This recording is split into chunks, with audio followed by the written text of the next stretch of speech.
Hello and welcome to another episode of the SENDhelp Podcast. And today I've got a special guest today. You might have seen her online and across Facebook and Instagram.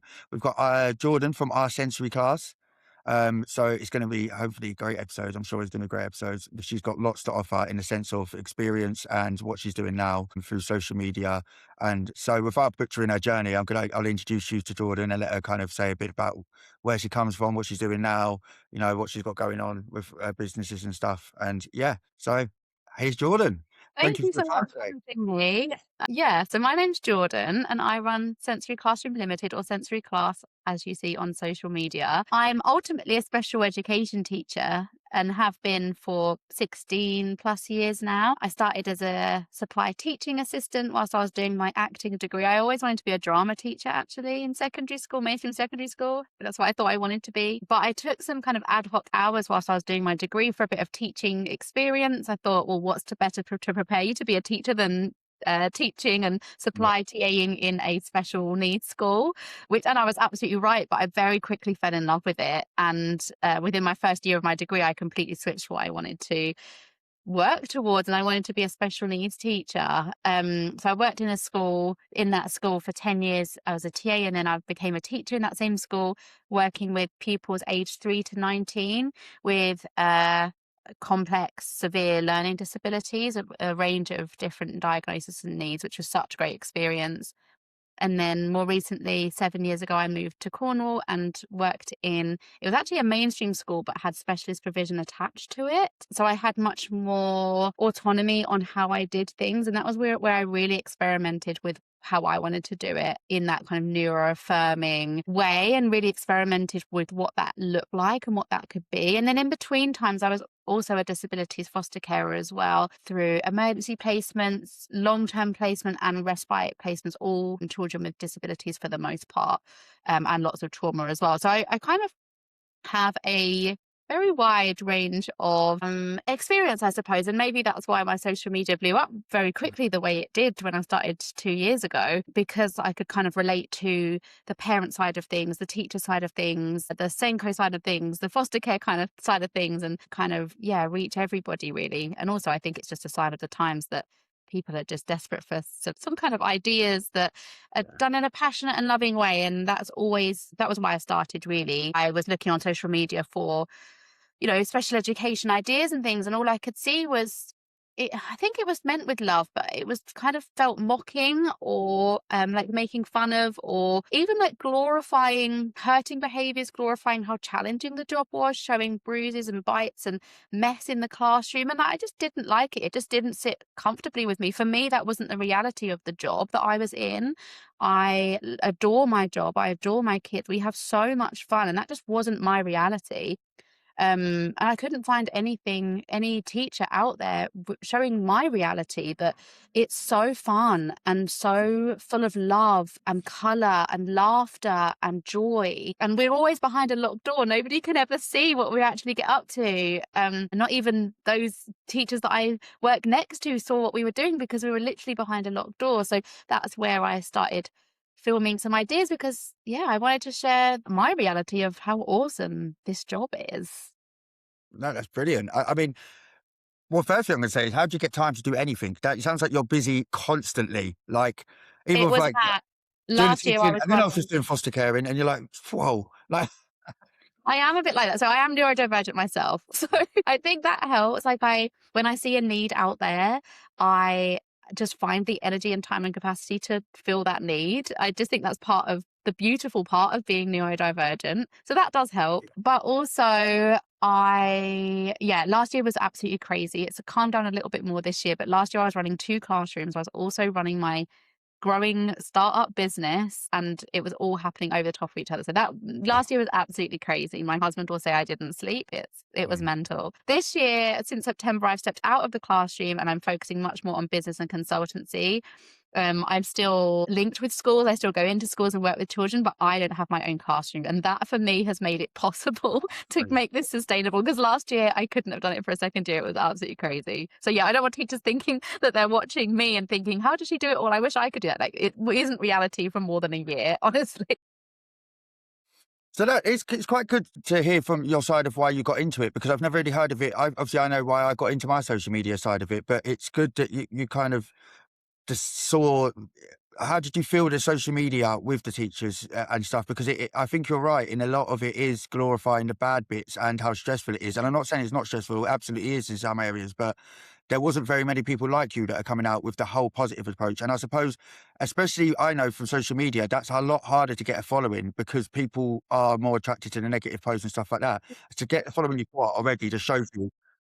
It definitely does. Yeah, I've dabbled into it a few times, almost like opposing the negative comments, and they always get more Yeah.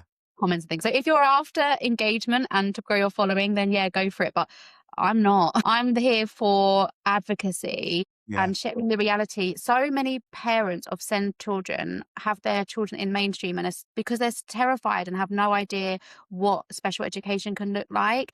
There's a kind of idea that it's an institution, that it's harmful, that it is strict, and that children don't have autonomy. And actually, that's not my reality. It may be in some settings, and I'm also trying really hard to educate those settings, how different it could be. But it's certainly not the reality in my setting. My setting is full of songs and colour and laughter and joy, and all of my teaching assistants just adore the kids to their absolute bones. And I just want, if parents could see that, then they would jump at the chance of their children being in these settings and wouldn't maybe wait longer than is necessary to make that call. And same for teachers and SENCOs as well. They work so hard, so passionately about these children they absolutely love in mainstream, trying to keep them there. And that isn't always best for the learners. And I just think if they could see what we can offer, then those that can access it and are able to access it, which is getting harder and harder and harder. Like the filters are getting much smaller, the parameters are getting much more strict on who can be in a special education school. If a learner is able to, I would hate for the barrier to their access being the adults in their care. So yeah, that's another passion of mine is the adults around the child understanding what special education can actually offer and how much love and joy and understanding there really is within the setting, rather than it being institution, because that just isn't my reality. It's very hard, isn't it? Because I've got mixed reality when it comes to this as well through my various job roles. And my favourite job was working in a school with the most challenging kids with autism and like learning disabilities. And I was only there because the other schools kind of couldn't take them sort of thing because of the challenging behaviour. But it was great. And as you said, my reality was you got them to do kind of anything through having the resources and the time, the patience, the staff levels. And it was just great. And I think as I've got older, it's just got further and further and further and further away from that. And I don't, so what do you think the difference is? How come there is some still that are still far behind in their approach compared to like you that seems to be yours seems to be right. I mean, like looking at your videos and stuff, it seems to be just the right way to do it. And it's like very hard to then understand why there is schools out there that are so Yeah. anti doing that approach. I guess there's three reasons. One is just training and understanding. If they've only ever been trained in ABA approaches, and that's all they know, so applied behaviour analysis approaches, then they're the kind of institutionalized, non-neuroaffirming practices. And that's going to cause some controversy that I've said that, but I'm quite passionate about that. Sometimes that's all teachers are taught, or professionals are taught, schools are taught. So if they know no different, then they know no better. So that's one problem. The other problem is lack of staff and lack of budget. Without the adults, without the space, without the resources, it's really hard to offer all these fun and exciting things. That was another reason why I started social media, was to literally fund my classroom. I wanted to do all of the fun things and we didn't have the school budget. I had to beg, borrow and steal for glue sticks. Like it's dire.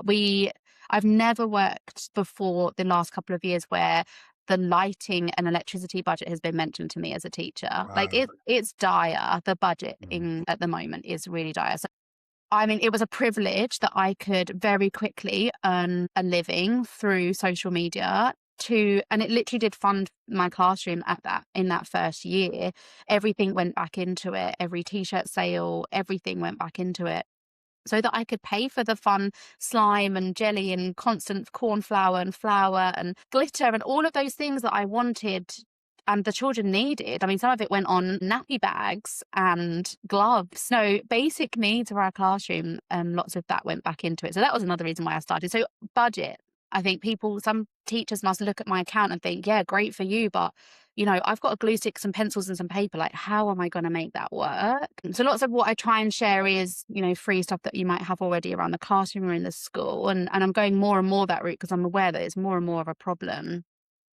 And then the other thing is just fear about letting go of those rules and that strict regime, and the fear of what happens if I let the kids lead, what happens if I give them autonomy, because in their mind, whenever that's happened, it's caused dysregulation, it's caused a chaos. I suppose in their mind, that's what they're perceiving.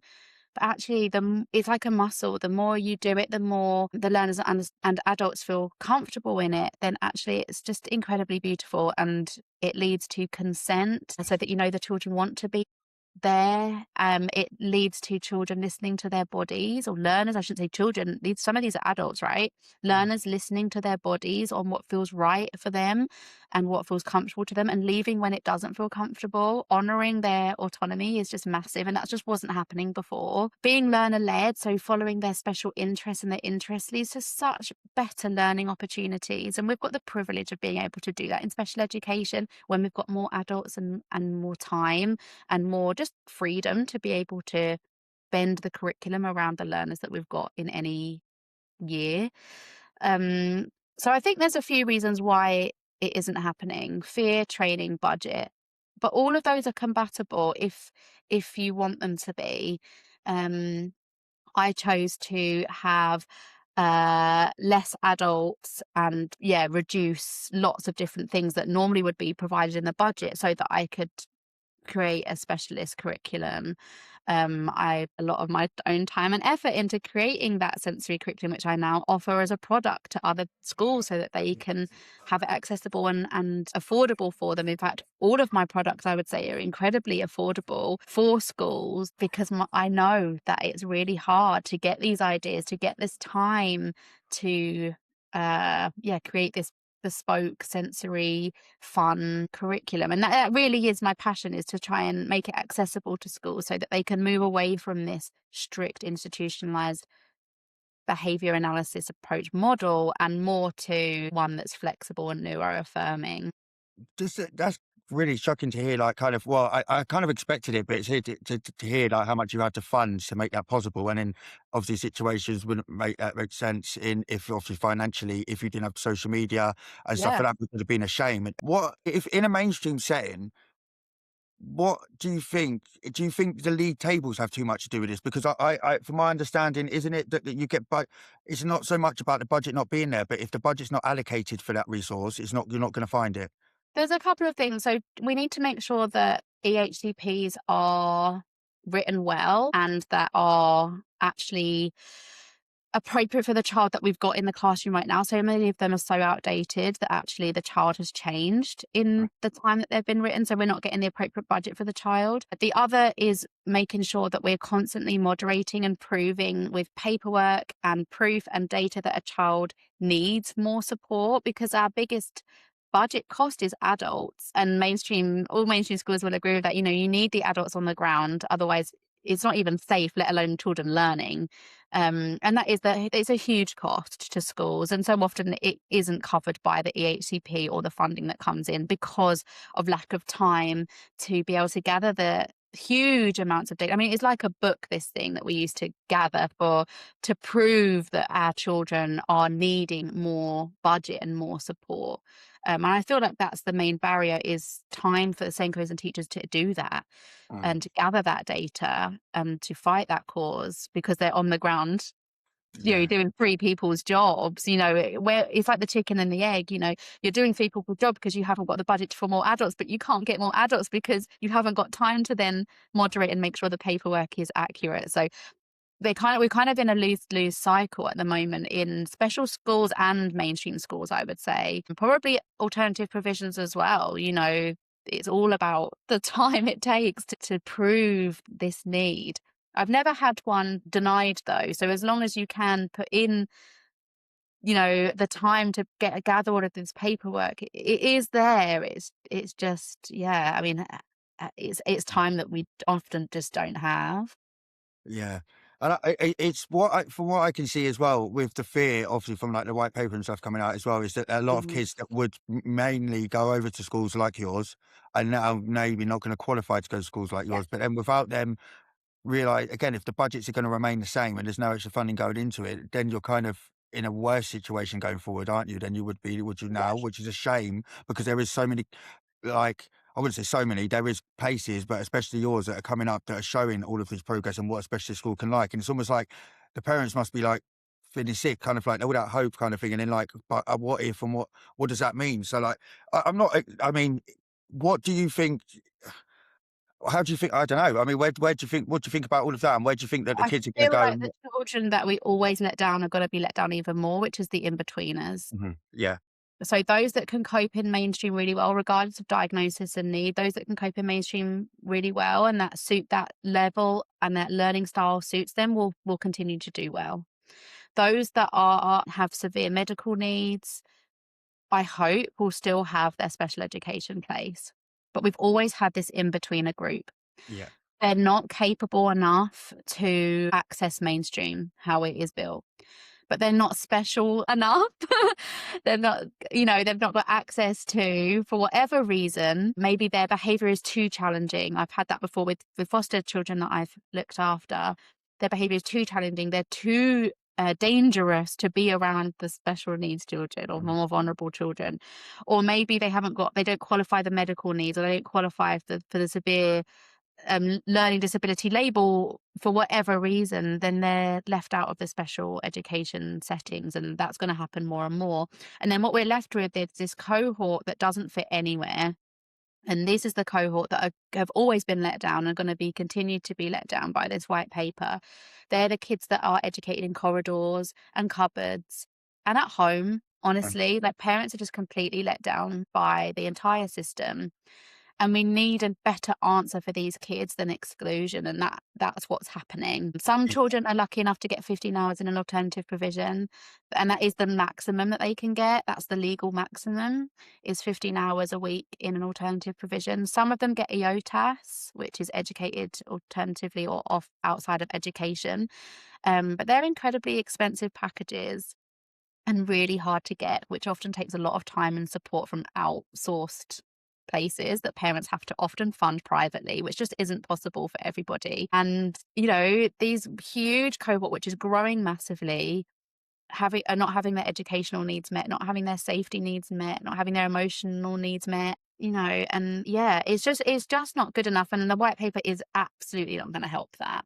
no, no, and yeah, no, it it does make you worry, doesn't it? The situations that we're seeing now, and then seeing what that white paper might do. I had 10 or 11 children at one point in my special education class that was linked to a mainstream school, but I could have filled my classroom 3 times over with those that are Mm, in mainstream, that had a diagnosis, that had an EHCP, but didn't have that qualify for that specialist setting, the in-betweeners, if you will. But actually, the in-betweeners are becoming more and more complex. Like, lots of them are in pads, lots of them are non-speaking, lots of them couldn't access the classroom in any way for any of their lessons.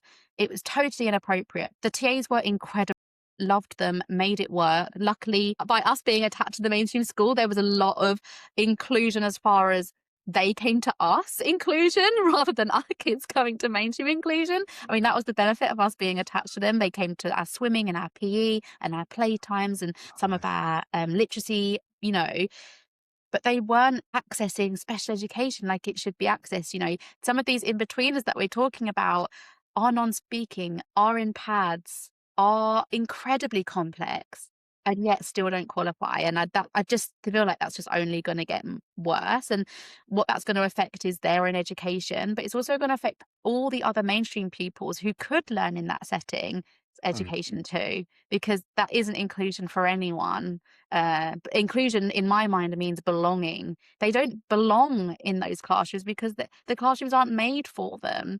It's totally unsafe for everybody. It doesn't mean it's not possible. It just is possible with the right training and the mm, right budgets and everything they're promising. And I'm mm. gonna wait to see if that is the reality. Honestly, I really hope it is. I really hope that occupational therapists and speech and language therapists and teacher training happens. And I really hope that budgets are allocated properly to all children that require it within mainstream schools. I hope that spaces and resources are offered that are appropriate to have true inclusion, true belonging for these learners within mainstream school. That's awesome. Mm. I just will believe it when I see it. So what you've touched on it about the challenge of behaviour children as well, and I speak to a lot of parents that children would be in that bracket. What happens to them? Because there seems to be nowhere that would even accept them at the moment, and I feel like it's so cruel in the sense of I don't believe very many of these children would have started off like this. They're like let down by the system. A lot of environmental changes have happened, and then as you said, they're punished. But it seems like they're not factoring in any kind of. I don't know if you're speaking about it. It's like if you're, there seems to be rules still in a sense of support, of you get the support unless and if you're too distressed and you don't, and then what do you get then? Yeah, it's almost like you wait until the system's already failed before you're then putting in intervention. Because there is certain Yeah. schools for children with behaviour that challenges, for sure. But often they have to be at such an extremely failed point in their education to access that it's almost already too late. They've got so much education trauma by that point. I'll talk about my foster child, actually. We had him for 10 months and he was 10 when he came to us. He'd already been to 7 schools and expelled from 7 schools. He was a child that came with incredible trauma, but also a diagnosis of autism, and self-harmed and had lots of hurting behaviours to himself and was a danger to himself. And that was a fear for lots of schools, that they couldn't keep him safe, was their reasoning. Ultimately, I think he scared them. And he was just a boy crying out to be loved and accepted, and he would do these behaviors to test them, to see if they were solid, to see that they weren't going to run away like everybody else, let him down like everybody else.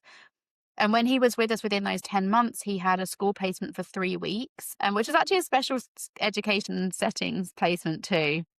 And it lasted 3 weeks, and they said, we can't meet his needs. He keeps saying that he's going to hurt himself, that he wants to die, and we just don't feel like we can keep him safe. And all he was doing, when we say behavior is communication, I know he was saying he wanted to die. What he was really saying is, show me you're not going to let me down. That's what Yeah. his behavior was saying. I'm going to be as awful as I can be, just to prove that you're solid and not going to let me down. And ultimately, it was just his 8th school that let him down. And then there was no other placements for him left in our local area. And then he had to leave our home too. So not only did he lose his school setting, he lost his home. And I don't even know where he is now. He's in his 20s now. I don't know how many education settings he's been to and have failed him. And every time he's failed, it's just evidence in his mind that Yeah. nobody wants him. Nobody's going to stick out. Nobody's going to be around for him, to truly see him and accept him for everything he is. I hate the word good and bad, but all the colours of him, they weren't accepting. And there are so many stories like that. He had an EHCP. He was completely failed by the system in so many ways.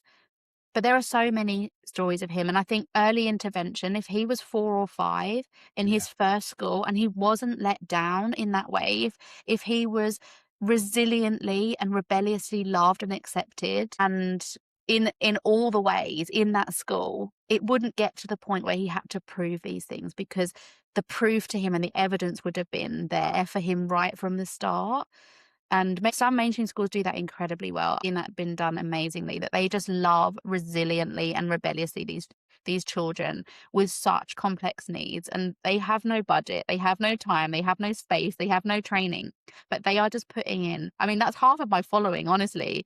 They're finding me out and seeking me out and using their own personal budget and money to fund these things because they adore these kids so much and they just don't want to let them down. But the system shouldn't be relying on the goodwill of these people that love these kids. And it is gosh, without the goodwill of teaching assistants that are on minimum wage and SENCOs that are working ridiculous hours a week, the system would have failed way more than we're seeing now.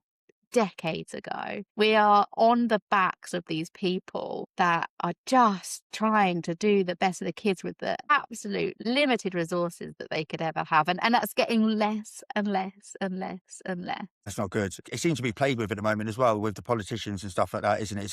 It's just a, yeah, we'll do this, all these promises or not promises, depending on their stance on Sen. And it's more than just, again, it's turned into this Sen epidemic, I'd like to call it.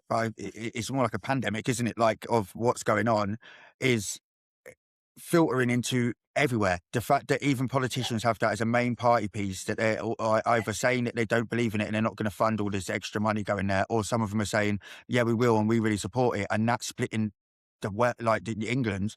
That to me is crazy. Like, you've got to the point now that regular people have got such an opinion about Sen kids. I think it's outrageous. I always go back to when I was 11, when I got diagnosed, and I always say it was safer then. It wasn't much better. I didn't know much about it, but it was safer because people had the preconceived notion you was a naughty child and left you alone. That was it. They might say it to your face or whatever, but nowadays people make it their mission to go against, again, parties are going against how much money they're going to spend on Sen, how much they're going to go against it. And you're thinking, and as you know, we speak to families all the time and they're at bits, and I'm thinking, what are they not seeing? Like, Yeah, what is it? it's just too easy to villainize the vulnerable, the voiceless, like the literal voiceless, Mm, and the timeless. Like, the carers of these non-speaking learners is really important community as part of our country are voiceless because they haven't got the time capacity or literal communication needs to be able to voice them. I mean, one easy cohort to blame for all our problems, yeah, and there are other cohorts that they're villainizing too in a similar way that are voiceless in other ways. And it's just too easy rather than blaming those that just aren't paying their taxes, but they're the ones that can pay to not have that in the papers. And it's really sad. And I think if you're unsure on who to vote for, unsure on who to support, then maybe think about, okay, well, maybe I'm not voting for me. mm, Maybe I'm voting for the voiceless or those that don't have the time or capacity to go to protests, to do the research because they're on the ground, like doing the hard work, these carers, or they are adults with learning disabilities that will never get to vote for their needs. And actually it's really affecting them most. Maybe vote with them in mind instead. If you're not sure, who would yeah. they want to vote for, and research in that way. I'm not going to tell you who to vote for, but if you're thinking with that in mind, then I would feel like you could, sleep at night knowing that you've done a good thing for a really important community as part of our country. Does it surprise you how much people have got on board with their opinions on it? And does it surprise you how much they are, like, Sen kids are getting attacked? It shocks me I to the mean, I think core. it's good that people are talking about it full stop, what Yeah, regardless of what, position or opinion they've got. It's good that it is in the main media. It's really, like, that never happened before. It's good that people are talking about it because it gives the opportunity for them to hear my side and sides of those actual neurodivergent people, autistic people, adults with disabilities. They're being heard, they're being spoken to in main media. It's really important. The only problem with social media, though, is it ends up like an echo chamber. So you're only hearing what you are seeking, and you're only hearing from people that have the same opinions of you. So for me and you being in this space, in this neuro-affirming, passionate space, we're probably hearing lots, of things that make us either feel passionate against it or for it. We're hearing that. That's not the reality for lots of people. I actually had my Instagram go down for 3 months earlier this year, and I started a new account as like a backup account. And it was really interesting being on a brand new Instagram account that knew nothing about me. I was being fed so many different things that I never even saw. I never even knew people had these opinions. I never even knew that people were being fed these lies, and they were really convincing. And that really worried me because I didn't see that. I was in my happy little bubble of passionate SEND parents and carers and teachers and advocates and allies and adults that were all saying the same thing. And all of a sudden I was being met with the reality that actually that's quite a minority that are thinking that, honestly. And yeah. actually it just made me more passionate about making my voice louder and sharing to try and like burst that bubble so that those that actually need to hear it, hear it. And I don't know if I'm getting there, but, you know, between me and a lot of other accounts like ours, Nate, I really hope that some of them penetrate through to those that actually need to hear it, that hear how important this community is for our country. You know, I just think that that's ultimately what it comes down to. It's such an ableist view that these learners and these adults aren't valuable, and it's just simply not true. No. Different ways, and if we can share a little bit of that, then it might help. I hope it does. It's really crazy, isn't it? I'm very paranoid about algorithms anyway, so I was really clued up about. So I know that they're manipulating me every time I watch one, and I know it's my fault that it's there. But it takes it still gets you, doesn't it? You are going to find videos that you want to watch and that opinion. But so it was really weird for me when I went through this, because mine was sort of set up on a comedy basis. So I had the light heart of it, like, you know, people kind of similar to me to say how it is day to day, the like practical stuff that works and stuff like that. Very lighthearted. I then had something go wrong with Calvin's school, and it took me to a different place. Right. What happened was, because I started ranting about the school this, and then I can't believe they've done that, blah, blah. I then went into a following of, or is that like petitions? And I went into a war, and it was like a very dark, horrible place of the internet that I didn't know existed, where these people, either side of it, you've got people that are, because it's just a fight, but it's so like, instead of like we get so used to the agreement of our community, isn't it, that you don't realize that outside of that, you've got people just literally at war with each other. Yeah, it's so easy to think that 99% of people are passionate about this community, that feel the same that I do, that they're really important and really valuable and valued and loved, and, you know, and that just isn't the reality, which is why we're seeing what we're seeing in the media, in the mainstream media, because that isn't the reality. That isn't what majority think. And it is up to us to voice that, you know, to combat the myths that simply aren't true. I saw something the other day that said, oh, how come there's so many people with ADHD now? And then the answer was so perfect. It's by Dr. Jen on social media. The answer is so perfect. They said the same reason there was more stars when the telescopes were invented. We're just better at seeing it. We're better at recognizing ADHD in girls and boys that look different than the stereotypical. Same for autism. You know, that's why there's not more stars. They were always there. We can just see them more clearly. And that's the answer. And if we're saying that, if we're sharing that, if we're loaded with facts and research, evidence-based research to combat their hateful opinions on this lovely, amazing, innocent community that haven't done anything, that want nothing more than just their basic needs met too. Let's just say that, you know, their benefits cover not even their basic needs. God, yeah. You'd think we'll get palaces from that. It doesn't even scratch the size of what their needs are. Like, talk to any SEN parent and they will say how expensive it is to be a carer of a child with disabilities. It doesn't scratch the sides. They will laugh at you if you even mention that they are making money from this. It is absurd. It is so not true. It's just laughable that some people genuinely think that. Yeah, it is. And it's hard not to keep fighting that, isn't it? I stay away from my comment section in that sense. If it gets like a big proper viral video, I don't, you know, I've already responded to the first lot of them. I don't, because it gets you, and it does get you to believe anything that everyone thinks like that. And it's hard to remain in our bubble, isn't it, of what we're doing and kind of hoping. And as I said, yours is even more amazing, because I do go off the cusp. I do say things like, sometimes I get angry, something that comes across, where yours is very much so about, look what we can achieve, look what we can, and it's consistent with that approach. I really do. And sometimes I question whether that's the right thing, honestly, I think so. I should speak more and voice more, because people will think maybe I'm complacent about some of these big issues. So it's nice to be able to have the opportunity here to be able, on a long format, to be able to explain fully, because in 90 seconds on a social media video, you can't explain fully what you mean and in proper context and things. So this is a really lovely opportunity to have, actually. But it's really, again, it's hard on social media to put that opinion across in 90 seconds in a full, well-rounded, well-researched way. It isn't possible.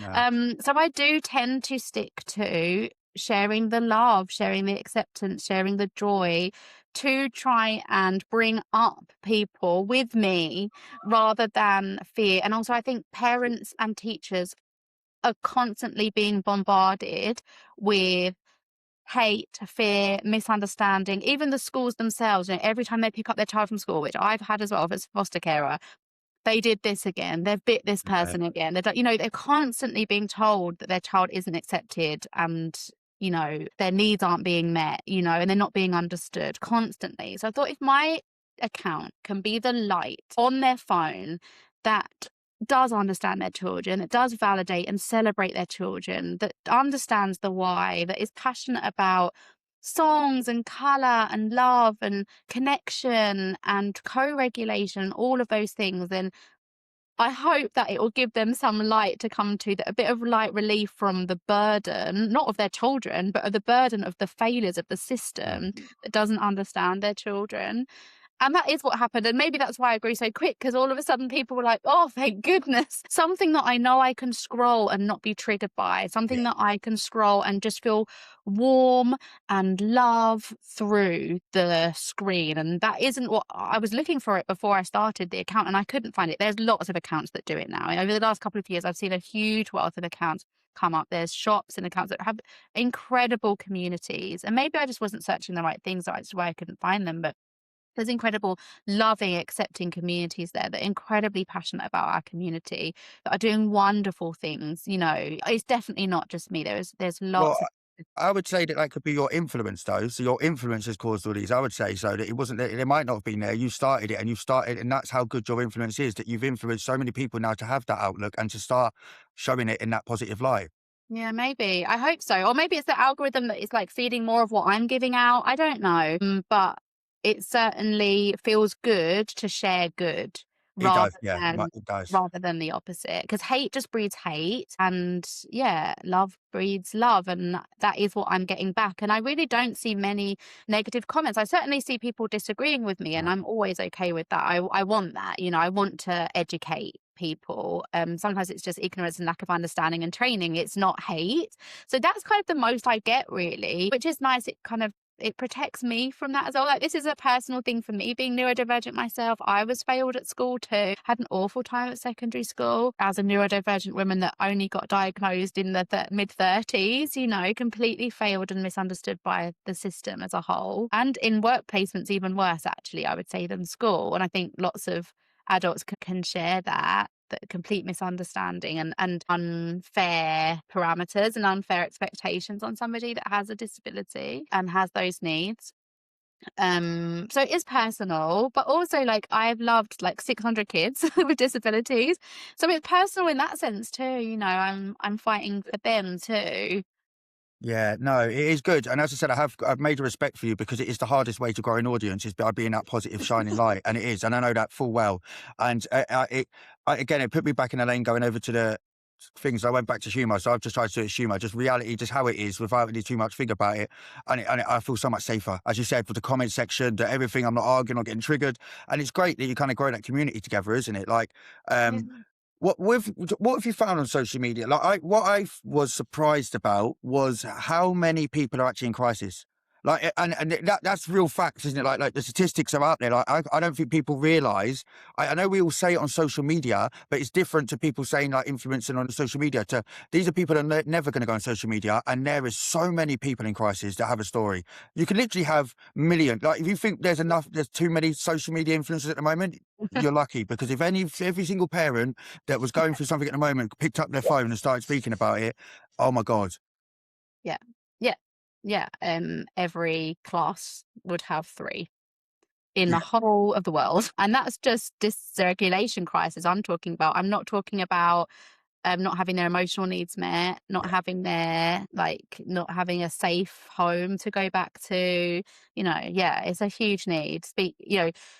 If you could look at all of we use it CPOMs, but like the trackers of any behaviours or concerns around a child, if you could see how many go in every day that are built up, it's shocking. And as a foster carer as well, like we used to get 8 referrals a day for different children that if we could take them, 8 a day. Wow. We were in the outskirts of London at that time, so maybe that's why it was more. But I don't think so. I think that's No, that's probably I so. think that's nationwide. There's 8 children that are needing an emergency place because they are not safe in the house that they are in.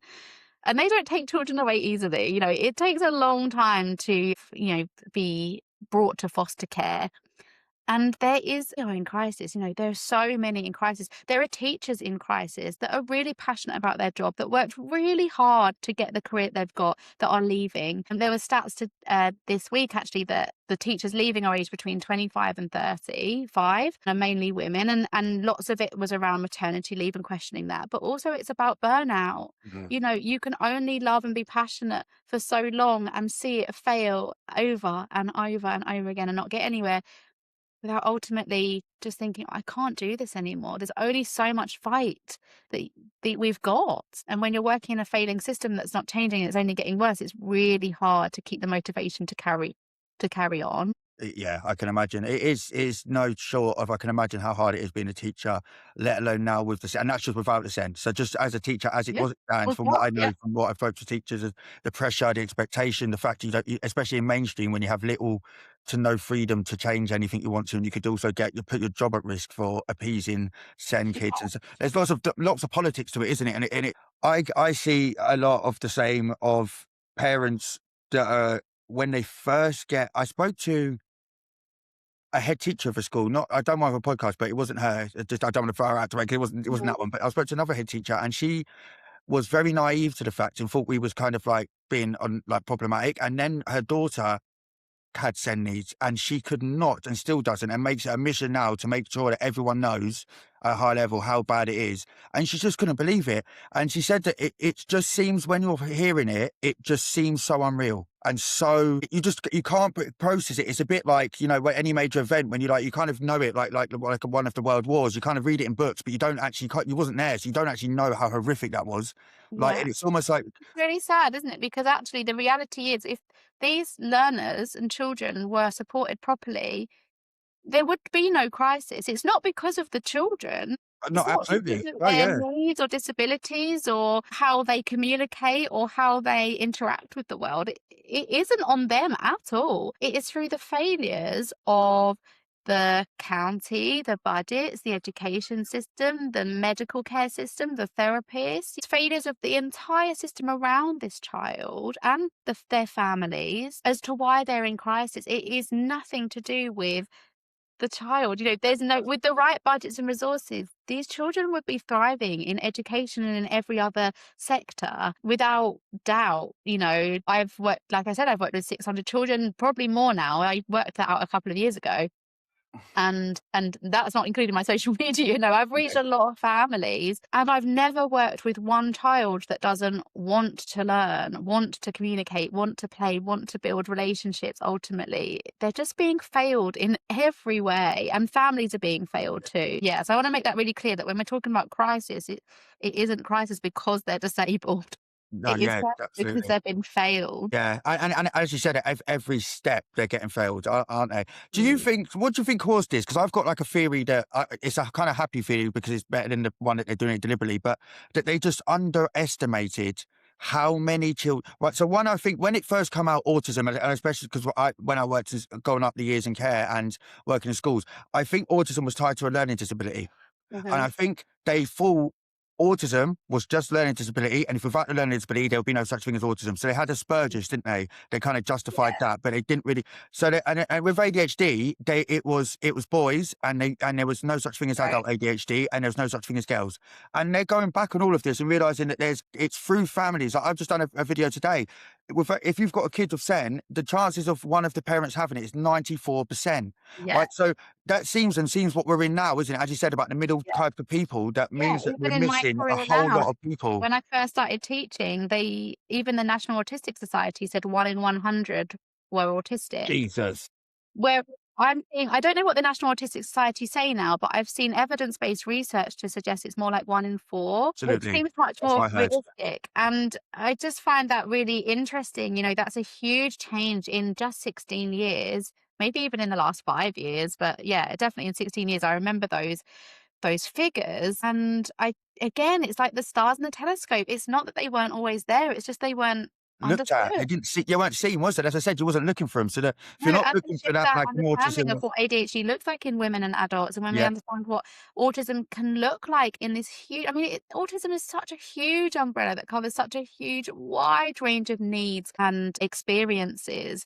that the more we understand about what that looks like, the more also, I think maybe the better we have technology and understanding to support these learners communicate. They're now becoming adults. So we're 10 years into augmentative and alternative methods of communication for these adults that wouldn't have necessarily had a voice before. They're able to tell us what their experiences are. We're learning from them. Therefore, our understanding is deepening, broadening, becoming richer, which is great because people are understanding themselves so much better. I certainly understood myself so much better when I received that report. And so did my family. I was always loved and supported by my family, but it made a big difference having that report. It's not necessarily even about the label, although that's really important because that opens doors too. But just having that validation from a professional to say, this is why you struggle in these areas, this is why you thrive in these areas, this is the support you need. It was really helpful to share that with my family and my friends and work so that I was understood. And I found that really helpful. So the more, and I definitely would have been diagnosed 10 years ago, it wasn't understood at all. So I think those, as we're understanding what it actually looks like and what the impact of that can be on a person, then we're going to see more people with this diagnosis and we're going to see more people needing support. Yeah, I like to say we've already won. So as you said, it went from 1 to 100 to 1 to 4, and I like to say that they've understood it so much that there's 3/4 of us, or at least half. I'll take half. I'll take half of the classroom. Them having to say half the people in the room have got it now. Well, it's really interesting, isn't it? Because that was just autism. So talking about neurodivergence. If you're talking about SEN in a whole, you're very close to one half of a classroom. I mean, aren't you? I don't know the figures, but it would be likely, wouldn't it? And also then talking about emotional regulation needs, support at home needs, Trauma needs as well. trauma needs, education trauma needs. Yeah, actually, if you include all of them, I'd pretty much say, because I think it's an average about, in all SEN needs, I think it's about a quarter of a class now. Yeah.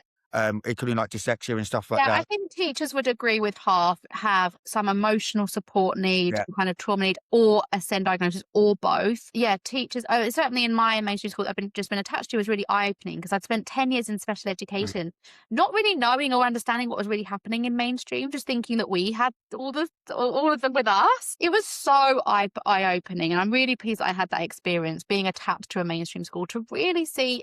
We absolutely didn't. There is so much need in mainstream, not just disabilities, not just SEN, but huge emotional need, huge anxiety, lots of trauma around education, but also around, in families and early experiences. Teachers are wearing a hell of a lot of hats. And I feel like the education system isn't just the ones that have less budget, it is therapists, it is social care, it is nursing and hospitals. And I feel like teachers are wearing the weight of that because they're seeing day to day. So they're having to put on those hats. They're having to be occupational therapists and speech and language therapists and physios and nurses and social carers and therapists and counsellors. And they're having to be all of these, and parents sometimes. They're having to be all of these different people for these children just to get through the day before they've even worn their teacher hat. Because how could you teach a child that doesn't have their basic needs met? And I feel like that's the real crisis. Talk about crisis. That's what the real crisis in schools right now is, that teachers aren't able to do their job. And same for parents. Parents are having to, and I saw this as a foster carer. As a foster carer, I couldn't just be a parent.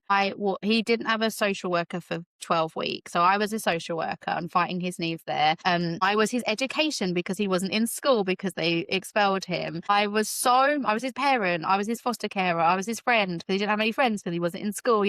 I was wearing so many hats whilst doing so much admin. That was a huge eye-opener to how much carers have to manage and have to hold. But again, that's why they're in crisis. If they were able to just do the role of a parent, and I say just very, very lightly because it is not a just, but if they could just wear that parent hat, we wouldn't see as much burnout.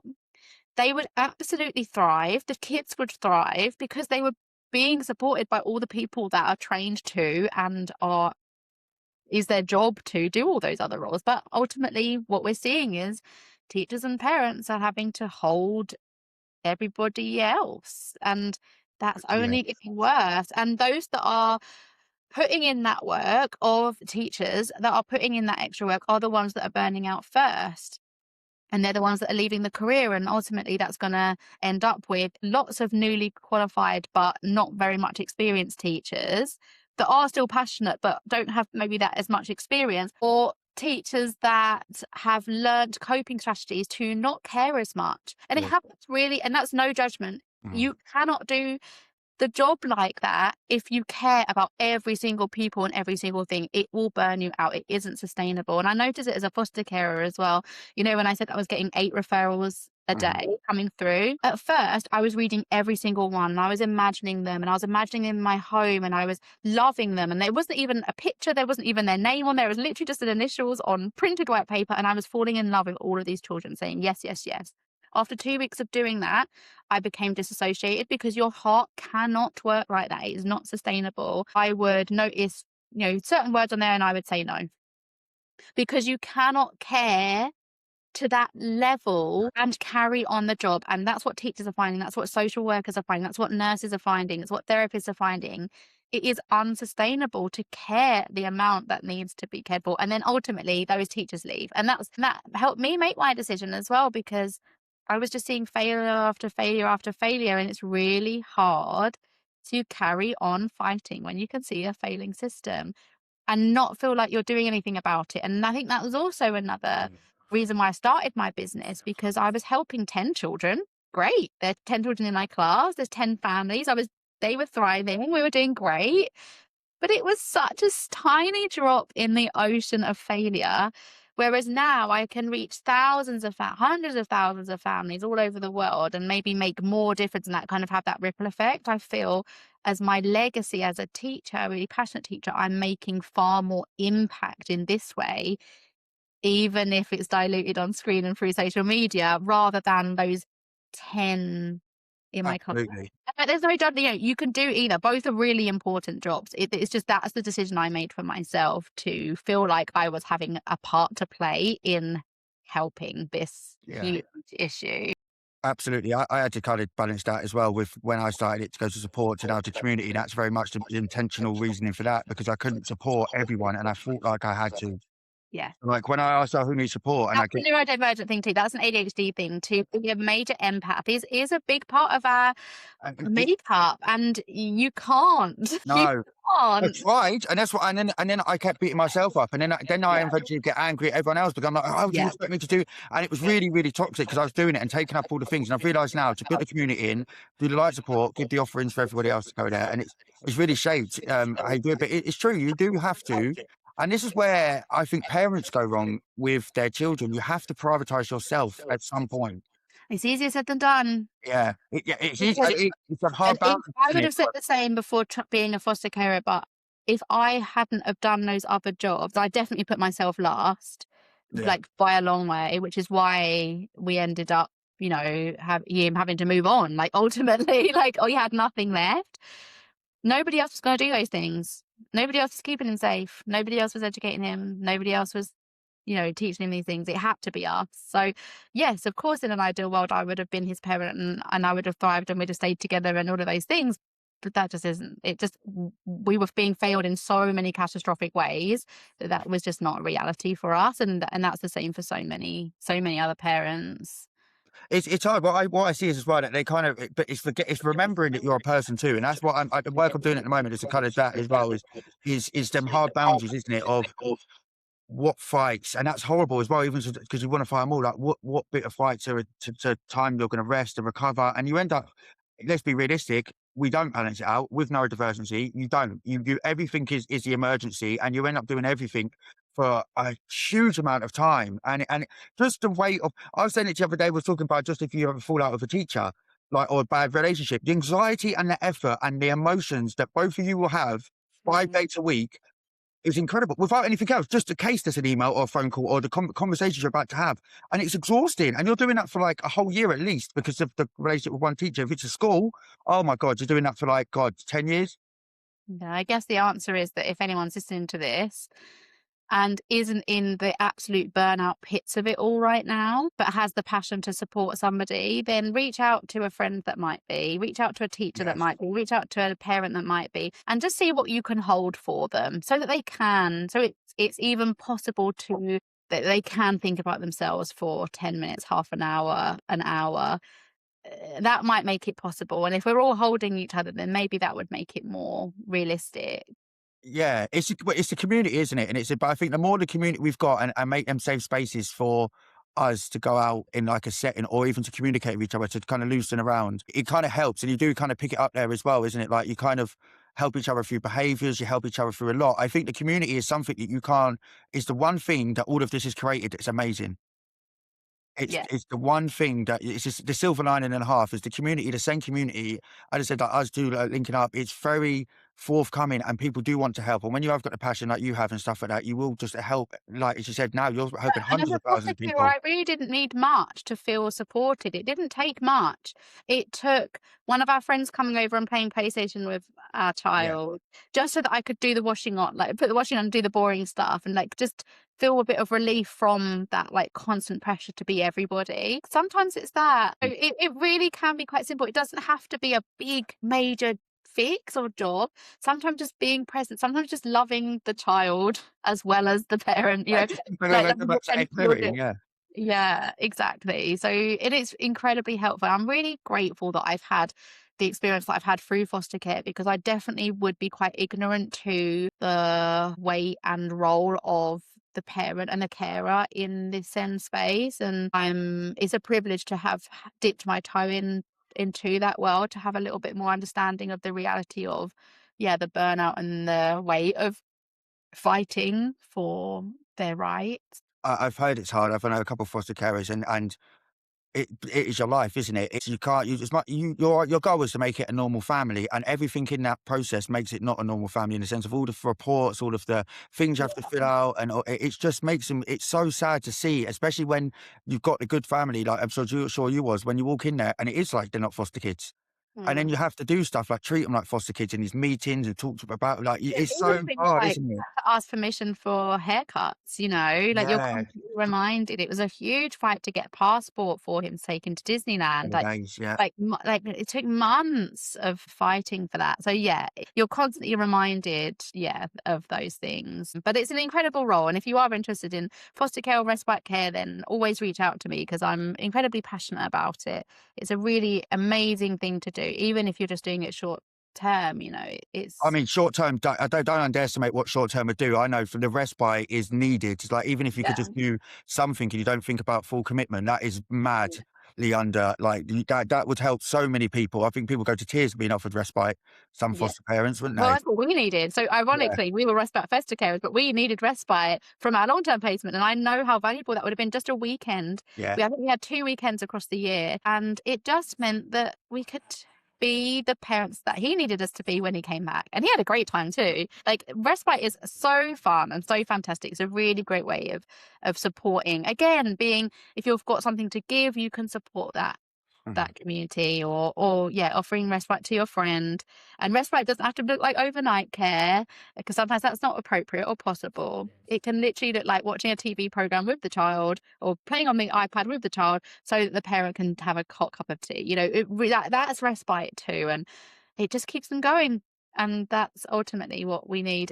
Checking in on your teacher colleagues as well. I'm just not assuming that they're okay. Checking in before school, checking in after school, ranting with each other, supporting each other goes a really long way. So if you feel like you're not in burnout right now or in crisis, and you do have the capacity to give just that little bit more in whatever means you have with those community around you, then I highly recommend it, because it might just keep them going. Yeah. And I'll personally say for my audience, I've got to the point, and I've mentioned this in the last couple of podcasts, but we've got to get to the point of agreement with the world. Yes, we're angry. Yes, we're hating and stuff like that. But everyone is trying, you've got the kids at heart, apart from, I would argue, local authorities. But apart from that, everyone has the I kids' mean, the interest. individuals probably do. That's the irony. I Well, think, when I say local authorities, I mean the actual yeah, high ups that yeah, run it. I'm not talking about the yeah, people that work the count, the social workers and stuff like that, because yeah. they go into it as well, thinking they can help. And then I've seen it, and then they're like, no chance. So you're going to be able to do I feel anything like at an practical. individual level, everyone is passionate and wanting the best of the children for the most part, but maybe all of our hands are tied. Yeah, and you don't know until you ask, right? And instead of it's better to ask the question than assume. So even if you think that it's there, to get the answer, it might be completely shocking. Like, especially like you said, the comment section is really good for that, because someone will say something, Yeah.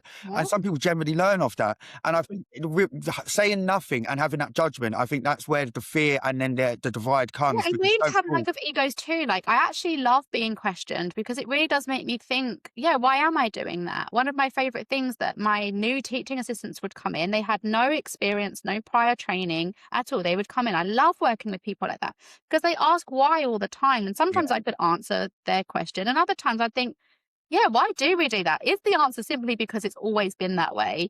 And I need to really check myself if that is the answer. I love being questioned. And often in my comment section, 50% of them I have an answer for.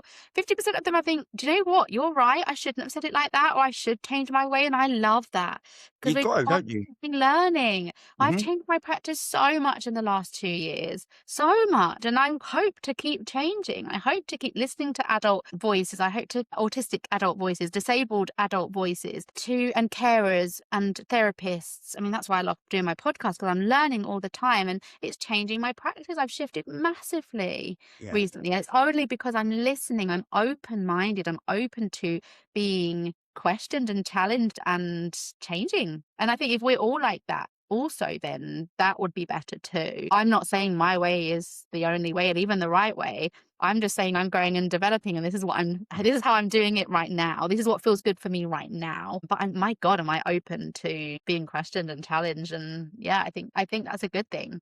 Yeah, and it's not. It's quite nice actually for us to get the opportunity to kind of say that about, or like because it does. We learn just as much, and it is kind of.